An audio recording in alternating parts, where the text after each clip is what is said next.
Hi everyone, I'm Dr.Animaction. Welcome to the latest video in my animated 90s series.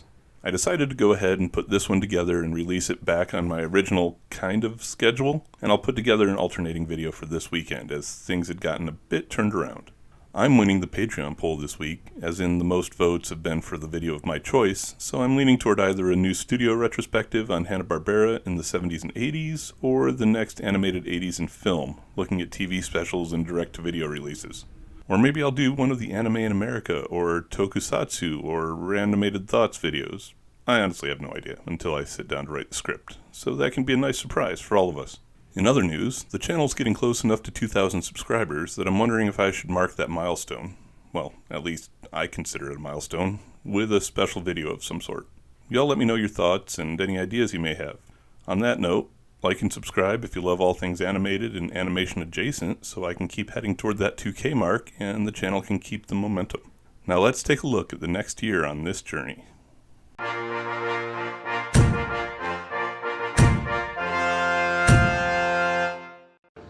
Yeah, it's a bit much.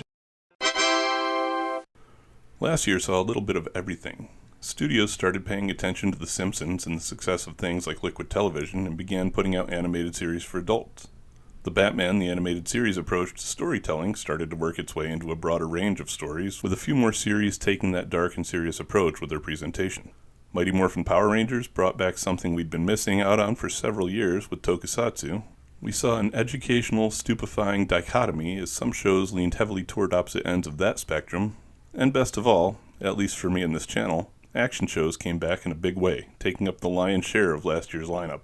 I'm hoping that some of those trends stick around into this year. As we do, let's start with a look at what was still going. Well, from the 80s, we still had Danger Mouse from 84, The Fantastic World of Hanna-Barbera from 85, TMNT from 87, and Garfield and Friends from 88. Spoiler alert, next year we'll only have a single 80s show left.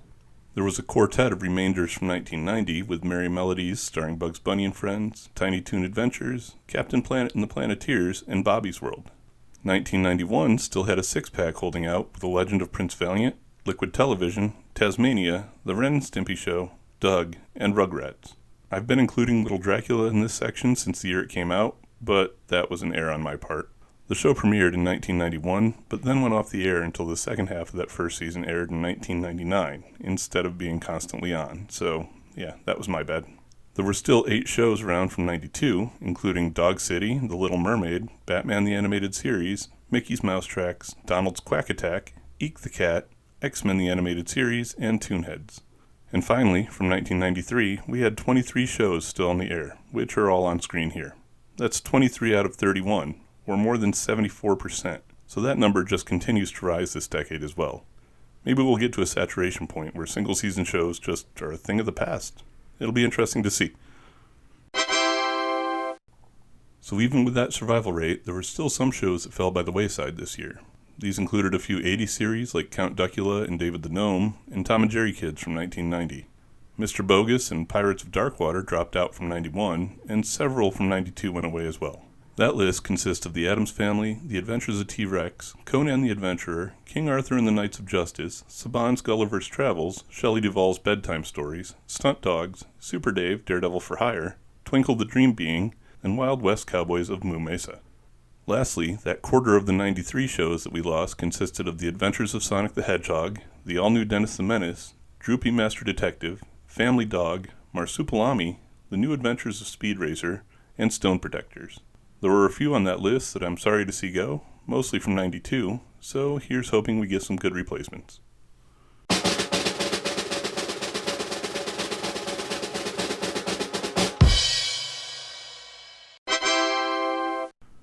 Well, we definitely should, as this year there were 41 new shows released that I'm going to be covering. Brace yourselves, people. This could be a long one. And the mix this year, even more widespread than it was last year. Also, you'll need to cut me some slack on the categorization, because some of them were a stretch. But then again, you should all be used to that by now. Anyhow, the increase to 41 series was a nearly 33% year-over-year increase from 1993, so I'm really hoping that that's not going to be the standard growth for the rest of the decade. I guess we'll just wait and see. Starting out, we'll go ahead and stick with classics, as, yep, there were several of those this year. First, we'll start with classic characters from vintage cartoons with the Baby Huey show. Baby Huey was created for Paramount's animation division, confidently named Famous Studios, by cartoonist Mark Terrace in 1950. The series is about the adventures of an oversized toddler who happens to be a duck, but not just any toddler duck, a stupid toddler duck. It's basically a slapstick show about the inadvertent trouble he causes and the failed attempts by an incompetent wolf to eat him. It aired for 26 episodes in a single season that actually aired twice, once this year in syndication, and again the following year as one of the launch series of UPN Kids' programming block. Our next classic character to get a new series was Space Ghost, with the Love It or Hate It talk show Space Ghost Coast to Coast. This was the first of several series from animation studio William Street that took Hanna-Barbera classics and either recast them in completely new formats, redubbed them with completely new dialogue, or a little of both. The series put Space Ghost into the role of a talk show host, supported by several of his former enemies, like Zorak and Moltar, as the show's band leader and director, respectively. It was a pretty clever and funny show that included several appearances by real-life celebrities, but if you're a die-hard fan of vintage Space Ghost, it's definitely not the show for you. The characters as they appear here are absolutely nothing like the vintage heroes, and pretty often downright unlikable. If you can separate the two, though, this is a fun watch, which is probably how it lasted for 109 episodes over 11 seasons. Let's move away from classic cartoons, though, and instead look at comic strips of years gone by with Phantom 2040. Based on Lee Falk's character from 1936, or probably more famously for kids of the time from the purple-clad member of 1986's Defenders of the Earth, this series followed the adventures of a new Phantom in the year of, 2040, where decades of wars over natural resources have left the planet's ecosystem in shambles. The only real patch of viable land on the planet is a huge area of mutated plants called the Ghost Jungle. Unfortunately, it's submerged below the most powerful city-state in the world to rise up from the resource wars, the former New York City, now called Metropia. This is where the Phantom operates, fighting an evil corporation called Maxim Inc. as they try to destroy what's left of the world. It's a pretty good modernization of the story and lasted for 35 episodes in syndication. The rest of what I've got for this category come from classic literature, starting with Jack London's 1906 novel White Fang, about a half-wolf, half-husky. The original novel deals with the dog's path from feral to domesticated during the Klondike Gold Rush era and uses that tale as an allegory about human nature. Alternatively, the animated series follows the adventures of White Fang and his 12-year-old human friend, Wendy, during that same gold rush as they deal with villains like poachers and claim jumpers and navigate interactions with native peoples and wolf packs and stuff. This one was a Canadian production that aired on the Family Channel for 26 episodes. Our next print-based character should give anyone who watched the 1992 episode of this series déjà vu, as it's a new adaptation of Robert E. Howard's 1932 barbarian Conan, and a sequel to Conan the Adventurer series that had come out earlier this decade. In this series, rather than being on a quest to save his family and stop an evil sorcerer, which he'd actually completed in the previous series, this time he's a babysitter. Well, technically a teacher and a bodyguard, but it's Conan and a trio of kids, so if the shoe fits. These three kids each have a stone that grants them special powers and are prophesized to rule all of Hyboria someday, and they're being relentlessly pursued by the part serpent person Sulinara, an evil demon-riding sorceress who wants the stones for herself. Each of its 13 episodes primarily deal with the group thwarting one scheme or another of hers, or else dealing with some other sort of magical shenanigans. It aired on CBS, where it not only made the main character even less similar to his source material than his previous incarnation, but also kind of made him downright stupid. Anyway, the last series I wanted to cover is one I wasn't sure whether I wanted to do in this video or if I wanted to save it for the 90s in film series, whenever I get to that. I decided that as a miniseries that aired on networks, though, it really belonged here. It's an adaptation of Robert A. Heinlein's novel from 1949, Red Planet. The miniseries ran over 3 episodes on Fox Kids from May 14th to the 28th of this year and shared a title with the source material, but had absolutely nothing in common with the Val Kilmer movie of the same name from 2000. In fact, it's not even about Mars, but rather a different red planet called New Ares, which is a mining colony inhabited by several species of dangerous alien lifeforms. The story followed the Marlowe siblings, Jim and PJ, and their friend Willis, who was a new type of alien that can remember anything it hears and repeat human speech, as they flee New Ares and the evil corporation that controls it. Being that it's a fully self-contained story and fairly faithful to the source material, I won't talk about it anymore here.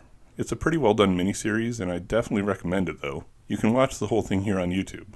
Or even better, you can read the book, because Heinlein wrote some of the best science fiction of all time, and it's an easy read of less than 180 pages. Check it out, though, whichever way you choose. We also got a pretty decent batch of new series this year based on movies. Starting off this category was a 13-episode series from CBS based on the 1992 film Beethoven, about a huge troublemaking St. Bernard. This is, Dave Beethoven? This movie told a convoluted story about some evil scientists needing Beethoven for some unethical experimentation. But the cartoon is just a slice-of-life comedy about Beethoven, the Newton family, and the trio of dog friends, Sparky, Ginger, and Caesar, that Beethoven gets up to various antics with. Also, in the cartoon version, Beethoven can speak, at least when he's around the other dogs. There was another animal adventure film that got an animated adaptation this year as well, with Free Willy, based on the 1993 movie of the same name. Whereas the movie was about an orphan boy helping an orca escape captivity, the cartoon is about that same boy, who can apparently now talk to animals, as he works at a marine life rescue. In the cartoon, there's a villain named the Machine, who blames Willy for his loss of an arm and a mangled face, and is out to apparently both kill Willy and ruin the environment, for some reason. Willy, the boy Jesse, and their friends at the rescue work against the Machine and his scheme of the week through the series' 21 episodes on ABC. And in this one, like in Beethoven, Willy can talk to the other sea life. Getting away from animals, though, let's take a look at the first Disney movie character to get a show since 1992's The Little Mermaid, with Aladdin, the series. This show was about, well, have you seen Disney's Aladdin? More of that. It's just the adventures of Aladdin, Apu, Carpet, and Genie as they fight against Jafar and his evil plots. That was enough to make it a pretty fun series, though, and it lasted for 3 seasons, totaling 86 episodes, initially on the Disney Channel, before moving into syndication as part of the Disney Afternoon. In continuity, the series takes place after the second animated Aladdin film, even though that came out months after the show premiered. Also, it replaced Robin Williams as the voice of Genie with Homer Simpson, Dan Castellaneta, which was pretty good casting. Our next celluloid-inspired show of the year was another of those based on an R-rated movie series. Highlander, the animated series. That movie established the mythology of the Immortals, beings who couldn't die unless their heads were taken from their bodies, and who were able to capture the power and essence of other immortals they defeated in battle. They operated under the guidance of a prophecy that when one immortal was left, that one would be all-powerful and rule the world. While almost all of the films and TV series were set in the modern day of the time, the animated series took place in the far future of the 27th century on a post-apocalyptic Earth. All of the remaining immortals have abandoned their swords and sworn to no longer participate in the prophecy, except of course for the one bad guy immortal. Unfortunately, the ones who threw down their swords are bound by an oath and destined to die if they break it. So when the hero from the movie, Connor McLeod, challenges the bad immortal Corton to a duel, he's immediately defeated and killed. So we get a new character that's not bound to the oath, conveniently the last of the McLeods, named Quentin. The series then follows his journey to become skilled enough to confront and defeat Corton by collecting the quickenings of all the immortals who gave up the battle.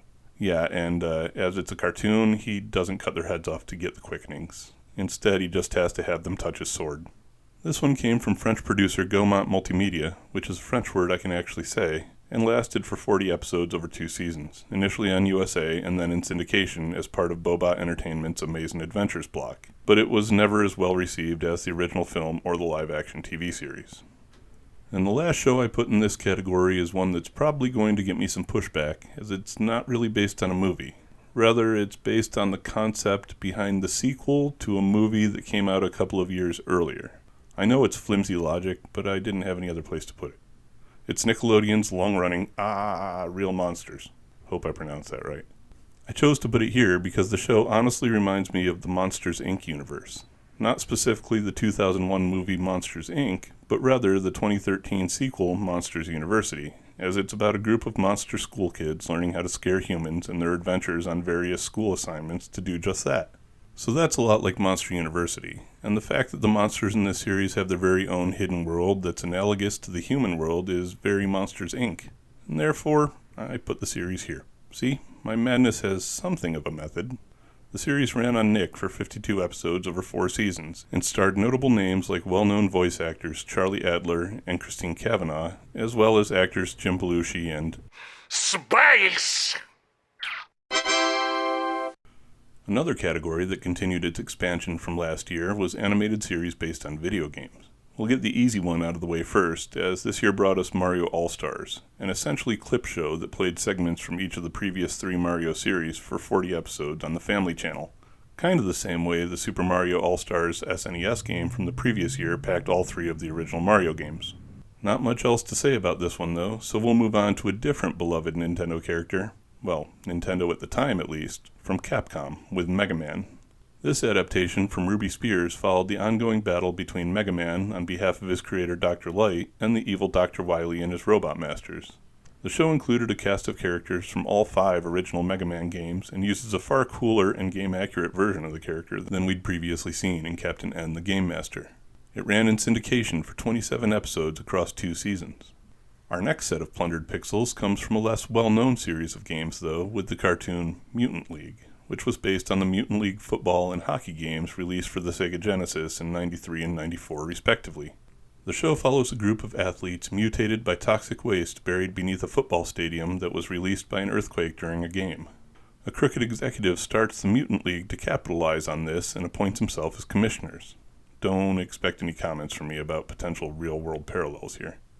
Anyway, the star of the league is a young player named Bones Justice, or, if you've played the games, Bones Jackson, and the commissioner constantly schemes to get him to continue playing. It was an interesting series, with players constantly getting dismembered or killed, only to be brought back good as new by the Rejuvenator. It ran for 2 seasons and 40 episodes in syndication. And finally in this category, we have BattleTech, the animated series.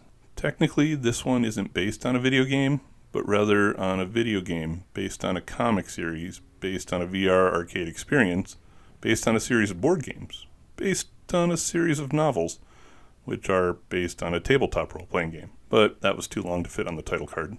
The animated series is set in a colonized region of space called the Inner Sphere in the year 3050. Even though this universe is beset by ongoing wars between different spatial political groups, one of the worlds in this region is invaded by a previously unknown human faction called the Clans. That results in a federated Commonwealth soldier from the captured world launching an offensive to take it back, using a ragtag group of soldiers from several of the previously warring factions. It was a pretty great military sci-fi done in a mix of traditional animation with CGI mech battles, but it only managed an extended special pilot and 13 episodes of the series in syndication. The year also brought us another handful of shows that wanted to teach us some lessons like last year did as well, but they were actually some of the best shows of the decade this time. We'll start with the one that isn't one of the best, but was still pretty decent. Life with Louie was an animated sitcom based on the childhood of comedian Louie Anderson that initially premiered on Fox during primetime before moving to Fox Kids on Saturday mornings for most of its 39-episode, 3-season run.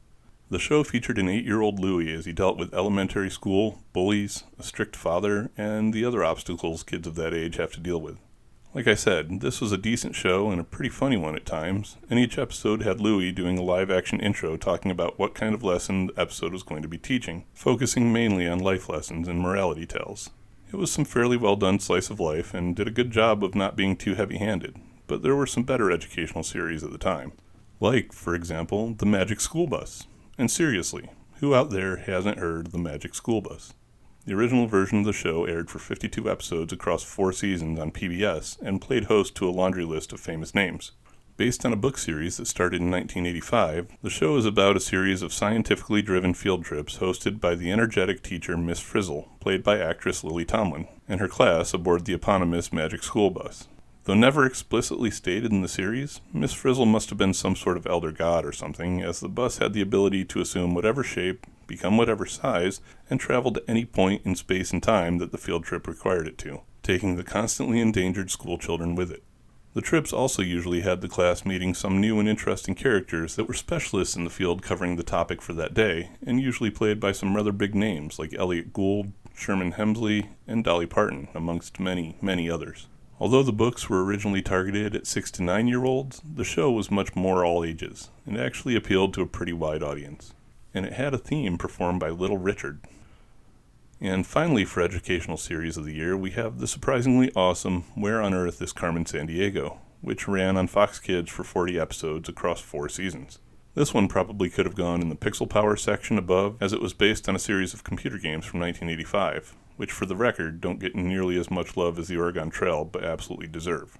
Anyway, the animated series took the titular character and cast her in the role of a dashing, globe-trotting thief and the leader of a criminal organization called Vile, or Villains International League of Evil, who was constantly being pursued by ACME, or the Agency to Classify and Monitor Evildoers. The ACME agents, named Zack and Ivy, continued to trail one step behind Carmen at every turn, and the thief toys with them by leaving a string of clues to her next crime. The series casts her as something of an anti-hero who steals for the thrill and sport of it, and uses the framing device of treating the cartoon as a video game being played by some unseen player. It was a pretty great series that used a lot of different animation and production techniques employed by Deke to give it a unique look and feel, while teaching some great geography and problem-solving lessons in a fun action wrapper. I realized as I was doing this entry that I never mentioned the live-action Where in the World is Carmen Sandiego, so I was thinking that an episode on kids' game shows from the 80s and 90s might be fun. Let me know what you all think about that idea in the comments. Another type of show that made a bit of a resurgence this year was preschool programming. Feel free to skip ahead here, as I know most of us don't really care about this category. I'll get back into regular animation at this time mark. Anyway, we'll just go through these real quick. First up was JJ the Jet Plane, which was like Thomas the Tank Engine with planes. It ran for 62 episodes over 4 seasons, starting out as a live-action puppet-type show released direct-to-video before moving to CGI animation as a mixed animated live-action series on the Learning Channel later in the decade, and eventually PBS. Oddly, the actress who voiced JJ in the first couple of seasons was also the lead voice actress on South Park from its debut until her death in 1999. I'll talk more about her when we get to South Park later in the decade. The next series for young viewers this year was an adaptation of a Chinese cartoon called Jin Jin and the Panda Patrol. This series was about a panda from a destroyed world called Pandaland out to stop the evil Dr. Mania from returning Earth to a primitive, pre-human state. It had a 26-episode dub from Saban Entertainment and was apparently owned and distributed by Fox Kids worldwide, but I have to admit that I don't know when or even if it actually aired here in the US. I don't even know if it's really a show for little kids, as I'd never heard of it before researching this list and can't find a ton of info on it. It looks pretty kiddie in the intro though, so I thought I'd include it here just in case. Moving on, we have a series from our friends in the UK called Dino Babies. This one took the concept of Muppet Babies, replaced the Muppets on screen and in the title with dinosaurs, and tried to run with it. It's not something that really caught on here though, and according to IMDb, actually aired here in 1996, which Wikipedia agrees was the year it was syndicated. I honestly don't know if it made it to US TVs this year, but then again, I don't think most of us care, so I'll leave it here and we'll move on. The last show of the year I'm putting in this category is definitely one for the younger crowd, and definitely one that aired here in the US during 1994.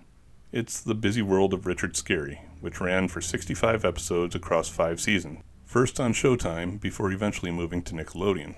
The series is based on the world of the prolific children's author Richard Scarry's best ever book series, which was first printed in 1963 and eventually spawned the Busy Town franchise as it grew to encompass a large number of his more than 300 published books. It was a slice of life series about the anthropomorphic animals who live in Busy Town, going about their daily lives.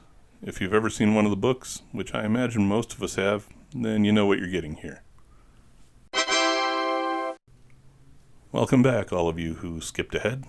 Let's change direction here by going from shows made for the littlest of children to shows made for the adult crowd, as there were several of them this year. Let's start by looking at the new offerings that MTV brought to us, as they were really starting to step up their animation game at this point. Not only was Liquid Television still going strong on the network, and Beavis and Butt-Head becoming a genuine cultural phenomenon, but they also brought us a couple of new series this year, like The Brothers Grunt. This show was about something, probably. I honestly have no idea what it was about. A group of 5 weird-looking guys doing stuff. Seriously, I've got pretty much nothing to say here. It was a pretty gross show, full of nonsense, and critics hated it. Check it out for yourselves if you're morbidly curious. The creator went on to make Ed, Edd and Eddy, which is far less gross and makes a lot more sense, which should maybe tell you something about the quality of this one. It lasted for 35 episodes, each containing 2 or 3 segments. The other series that MTV brought us this year was, in my opinion at least, and sounds like critics' opinions, significantly better. It's called The Head, and ran for 14 episodes as part of MTV's Oddities. It's about a guy who's going to school to become a welder that wakes up one day to find his head has grown to an enormous size. It turns out this cranial enlargement is due to the fact that a symbiotic alien named Roy has taken up residence there. The show then follows the adventures of the duo as they try to stop another race of power-hungry aliens represented by the evil Gork from taking over the world. The pair are joined by a pretty great supporting cast of Jim's girlfriend, his doctor, and a group of people with a variety of odd conditions. It was actually pretty fun, and was the first voice acting role for a voice acting legend in John DiMaggio, who would then go on to voice characters like Futurama's Bender, Adventure Time's Jake the Dog, and Marcus Phoenix in the Gears of War games. And just as one other side note about MTV, the premiere episode of Season 2 of Beavis and Butthead, which technically premiered in 1993 but was part of the 93-94 programming lineup, that one introduced Daria, so we'll be talking about her more around 1997. Just wanted to mention it. Anyway, MTV wasn't the only network that released animation for adults this year, as ABC got in on that action as well with The Critic. This show starred John Lovitz as a snobby New York film critic and was a basic sitcom through and through. The thing that set it apart from most of the others in that genre, though, was how extensively the series made pop culture references and parodied actors and movies. It ran for 23 episodes across 2 seasons, initially on ABC before moving to Fox the following year. Also, notably, it shared a lot of DNA with The Simpsons, as it was created and produced by former showrunners from that series. But lastly for this category, we have a show called Duckman that originally aired on the USA Network and was based on characters who first appeared in a 1990 comic book one-shot from creator Everett Peck. The series follows an egomaniacal family man, or family duck rather, living in Los Angeles and working as a private investigator. This one is also very much a sitcom, following the main character Eric Tiberius Duckman. My name is James Tiberius Kirk. As he solves mysteries and deals with family issues with his eccentric relatives. It was a pretty clever series that lasted for 70 episodes over 4 seasons, and had some great voice talent with George Costanza as the main character Duckman, or Jason Alexander I guess if you prefer, Dweezil Zappa as the sidekick and best friend Ajax, and a supervillain named Herbert Walker Chicken, voiced by one of my well-known favorites. Space! See? I stopped using that every time I said the word space, but he's just in so many shows it's going to keep coming up anyway. Maybe I'll change it up with some other clips, but we'll have to see. Okay, so I don't normally cover non-traditional animation in this series, but that was honestly a rule for a decade that had a lot more shows that went in that direction. Here in the 90s, and considering some of the exclusions I've already made, I'll go ahead and mention a stop-motion series. Bump in the Night was a show that aired for 2 seasons on ABC, racking up 26 episodes in a Christmas special that actually grew out of a set of ad bumpers airing on the channel between other cartoons. It followed the title character of Mr. Bumpy, who lives under a 10-year-old's bed as he has adventures at night with other various life forms living around the house. It was an antics of the episode series that usually had each episode split into a couple of different segments, and ended each with a musical number recapping the lessons of the day.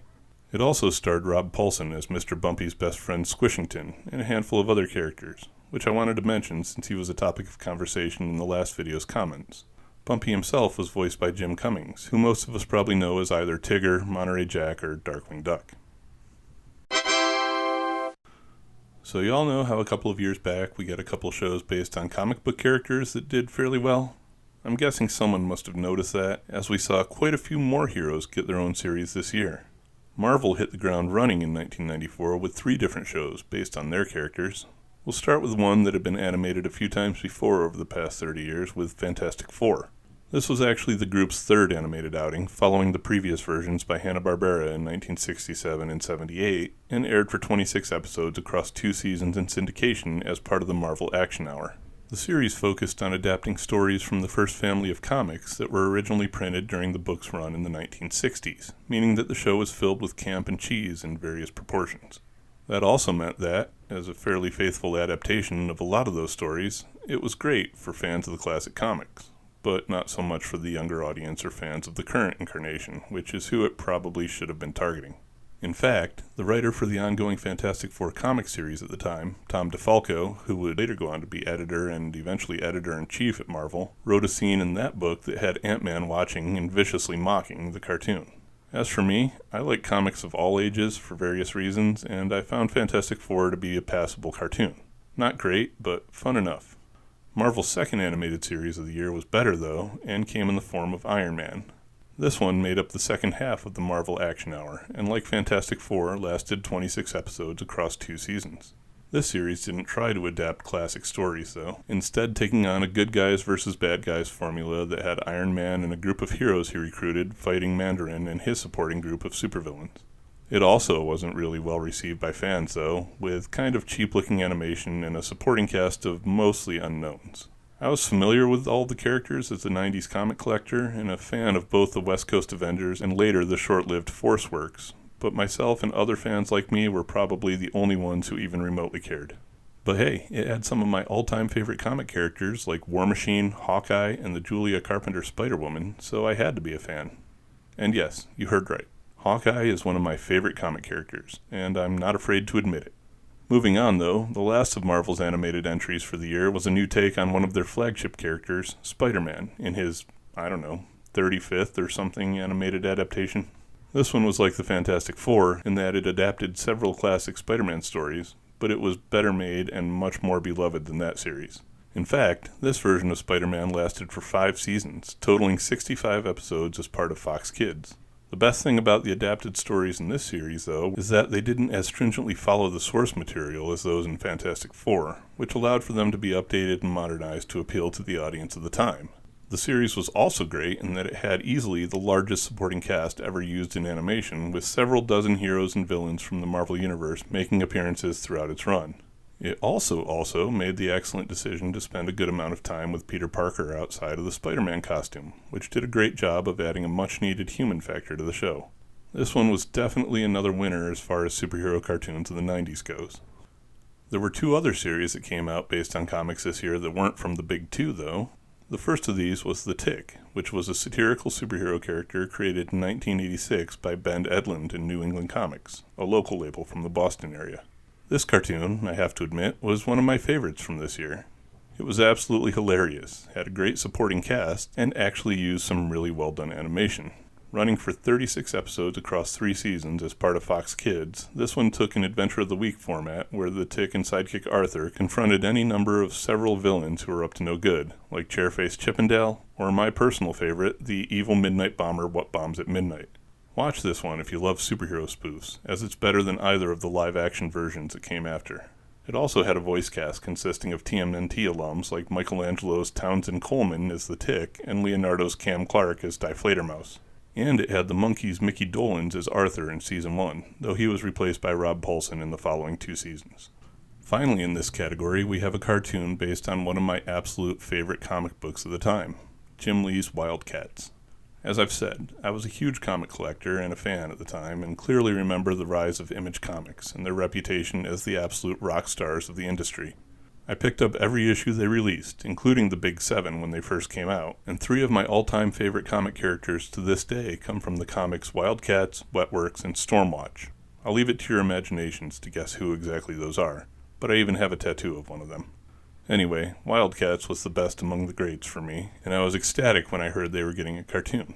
Admittedly, that cartoon was a pale reflection of the comic, and the art really wasn't great, especially when compared to what Jim Lee was producing. But it was the Wildcats, and that was good enough for me. Unfortunately, it only managed a 13-episode run on CBS, but it was better than nothing, and the show's worth a watch if you like comics from that era. I said I'd mention these when I talked about Power Rangers in the last episode, so let's run through the new tokusatsu series we got this year to hold you all over until I can do the video focused on the genre specifically. There were 3 that were released this year to ride on the coattails of the Rangers' success, and we'll start with VR Troopers. This show saw Saban Entertainment use the exact same process they'd employed for Power Rangers to adapt a series from the Japanese Metal Hero franchise for an American release.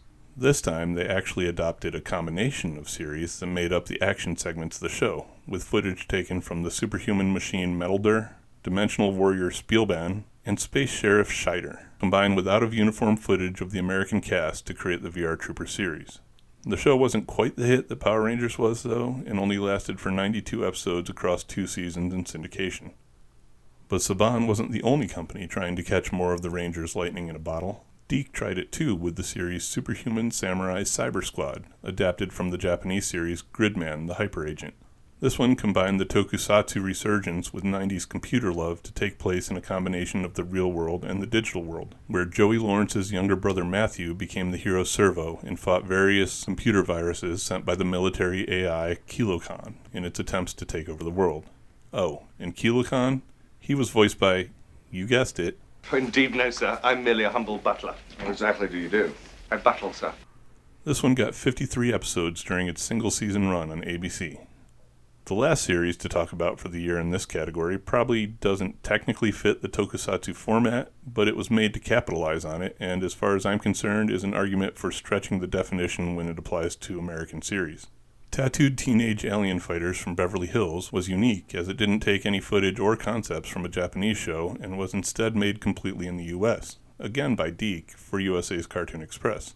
Unlike other tokusatsu series, in this one the teens transform into giant superpowered beings called the Galactic Sentinels, using the magical tattoos on their wrists. Like the Power Rangers, they're warned of danger by a Zordon-type overseer named Nimbar, who teleports them to battlefields where they become spandex-clad martial artists instead of fully costumed heroes, and also played by different actors. This one, too, didn't hit quite as well as the Rangers, lasting for just 40 episodes in its single season. And now, finally, we get to my last category for the year. That doesn't mean I'm done, though, as I've got 6 series to talk about here. And we'll start with the one called Monster Force. This syndicated 13-episode series told the story of a group of college students and their professor who kept the world safe from supernatural creatures like Dracula and mummies as the Monster Force. When on missions, the team wore powerful combat suits called EMACs, or at least most of them did. One of them started out with a suit, but as a descendant of Lawrence Talbot, ended up as a werewolf and instead used those powers to fight. Another member that doesn't use a suit actually isn't even a college student either, but rather the actual Frankenstein monster, who shares a psychic connection to the team's lone female member, Shelley Frank. Get it? Like Mary Shelley and Frankenstein put together? I actually really like this series, as it's got some cool character designs and interesting storytelling, but as it was developed by comic superstar Marv Wolfman, that's not terribly surprising. Staying with the theme of horror and monsters, which was strangely prevalent throughout this year, we had the series Skeleton Warriors. This story takes place on the planet Luminaire, where competing forces of good and evil vie for the mythical Light Star Crystal, which is the primary power source of the capital city Luminicity, seat of power for Prince Lightstar and his Legion of Light. So light lights the light of the lighting light in order to light the light of the lightness against the evil Baron Dark. Seriously though, Lightstar and Dark each end up with half of the crystal. Dark's half turns him into a living skeleton and gives him the power to make others with evil in their hearts into skeletons too, whereas Lightstar's half gives him and his allies actually useful powers. The series lasted for 13 episodes on CBS. Next up, we have even more monsters with creepy crawlers, based on the make-your-own plastic bugs take on the Easy Bake Oven that Mattel originally released as The Thing Maker in 1964, though at the time of the animated series, the playset was in production by Toymax under the Creepy Crawlers name. The cartoon focuses on a kid in a magic shop owned by a disgraced magician named Professor Guggengrime, and the accidentally created Goop Mandos, a trio of helpful monsters. Guggengrime recognized the power at his disposal and set to work creating his own evil take on the Goop Mandos, and the kid Chris, along with his new friends, spent every subsequent episode fighting against his evil plans. The series ran for 23 episodes over 2 seasons in syndication. Let's take a break from monsters, though, and instead look at the latest version of the Teenage Mutant Ninja Turtles that was released this year. Street Sharks took our 4 favorite heroes and recast them as... Hold on. Wait, what? Okay, I'm being told that Street Sharks was a completely unrelated series and was entirely its own thing, so let me start over with the summary. In this show, 4 brothers, who appear to be somewhere in their teens, are transformed into anthropomorphic sharks, or perhaps you could say mutated into sharks. They aren't ninjas though, so I guess it really is completely different. Anyway, the Street Sharks battle an evil scientist while either assisted or challenged by various other mutated human-animal hybrids. This one aired for 3 seasons, initially as part of Bobot Entertainment's Amazing Adventures before moving to ABC for its final season and the last of its 40-episode run. Huh, I guess in the grand scheme of things that one was actually kind of about monsters too. Oh well, at least the next one definitely isn't. Instead, this one takes us back into the world of computers like we talked about in the tokusatsu category, but tells the story of the people who live in them. Nope, it's not Tron. Instead, it's a Canadian series called Reboot. In this show, a group of, well, I guess programs, fight to keep the world of mainframe safe from viruses like the evil Megabyte and Hexadecimal. I'm not really a fan of how they just took computer-sounding names and gave them to the viruses. I mean, Megabyte is a unit of storage and Hexadecimal is a numerical counting system. Not really sure why they're the bad guys, but whatever. The main trio of heroes, consisting of Guardian Bob, again, not Tron, and companions Enzo and Dot Matrix, nope, not that one, battle not only the viruses, but also the users, who load in games that destroy areas of the mainframe whenever the programs lose, and turns any mainframe inhabitants trapped inside into what are essentially zombies. I joke about some of the similarities between it and one of my all-time favorite movies, but the show was actually a lot of fun and had some great computer animation, especially for the time. It ran for 48 episodes across 4 seasons, originally on ABC. But that brings us to the last series I want to cover for the year, which is also both a monster series and arguably the best series of the year overall, an argument that I'd personally support. And it's also the one that you've probably all been waiting for. It's Disney's Gargoyles, which is one of the greatest pieces of animation the company has ever produced.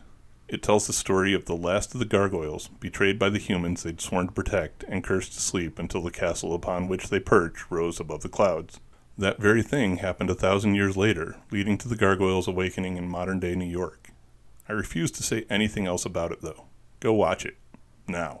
It's one of the few shows of the decade that deserves to be talked about in the same breath as Batman the Animated Series. It also has an absolutely phenomenal voice cast, led by the ever-awesome Keith David as main hero Goliath, with support from Eureka's, which is a really awesome show from Sci-Fi that you should all watch, Sally Richardson as human detective Eliza, along with Star Trek's Jonathan Frakes and Marina Sirtis, better known to us nerds everywhere as Riker and Troy, as the series' main villains Xanatos and Demona. It even had veteran actor Ed Asner as the Scottish lilted Hudson. Seriously, watch this show. Even if you don't watch anything else I've talked about this year, watch this one. But that's it, the end of the lineup for 1994. Plenty of great stuff in this video, so let's talk about where to watch it as of August 2023. Here's the usual list of shows you can't, with no official physical or streaming releases. This one includes Battletech, Conan and the Young Warriors, Jin Jin and the Panda Patrol, Red Planet, Skeleton Warriors, well, unless you want to get the ridiculously expensive out-of-print DVD, Aladdin the Series, which is sadly missing even from Disney+, The Baby Huey Show, The Brothers Grunt, Creepy Crawlers, Dino Babies, Mutant League, Life with Louie, Superhuman Samurai Cyber Squad, well, unless you want to mortgage your house to buy that out-of-print DVD, or, just get the reasonably priced original Gridman the Hyper Agent, and Tattooed Teenage Alien Fighters from Beverly Hills, which has yet another overpriced out-of-print DVD. Like always, YouTube is probably your friend for these. We've also got our usual batch of series that can be streamed easily enough, including Bump in the Night, The Critic, Where on Earth is Carmen Sandiego, Wildcats, and Highlander the Animated Series on Tubi. Highlander can also be watched on Pluto TV, along with Reboot, Street Sharks, and The Busy World of Richard Scarry. A few series like Fantastic Four, Iron Man, Spider-Man, and Gargoyles can be watched on Disney+. The Tick's available on Hulu, The Magic School Bus is on Netflix, and a handful of others like Free Willy, The Head, Real Monsters, Space Ghost Coast to Coast, and VR Troopers can be purchased digitally on various paid services. Then finally, we have my preferred method of watching with a good assortment of series on DVD. These include The Legend of White Fang, Monster Force, at least partially, Bump in the Night, The Critic, Fantastic Four, Highlander the Animated Series, Iron Man, Mega Man, Phantom 2040, The Tick, Real Monsters, The Busy World of Richard Scarry, Duckman, Gargoyles, The Magic School Bus, Street Sharks, Where on Earth is Carmen Sandiego, Reboot, and VR Troopers. One of these days I should take you all on an office tour and share my animation and anime collections with you. Let me know if anyone cares to see that. Anyway, links to those physical versions are below as usual. And with that, we bring 1994 to a close. This was a pretty long one, and the next 2 years have almost exactly the same number of releases, so I hope you all stick with me. Let me know what you thought of this lineup and the year in general down in the comments, and what you're looking forward to later in the decade. Like I said, I'm not exactly sure what this week's alternating video will be, but come back this weekend and be surprised. I'll update the Patreon poll with even more options for next week, so that'll be fun. Check out my store for some new shirts, stickers, and an expanded product line of 80s-inspired designs, and soon to be expanding into 90s-inspired designs. Also, check out my book, which I haven't mentioned in a while. It and the shop are linked below. But regardless of what you do with any of those things, I appreciate you all being here, and I hope you'll like and subscribe if you haven't already. Thanks for watching, everyone. Stay tuned and stay tuned, as in cartoons. Later.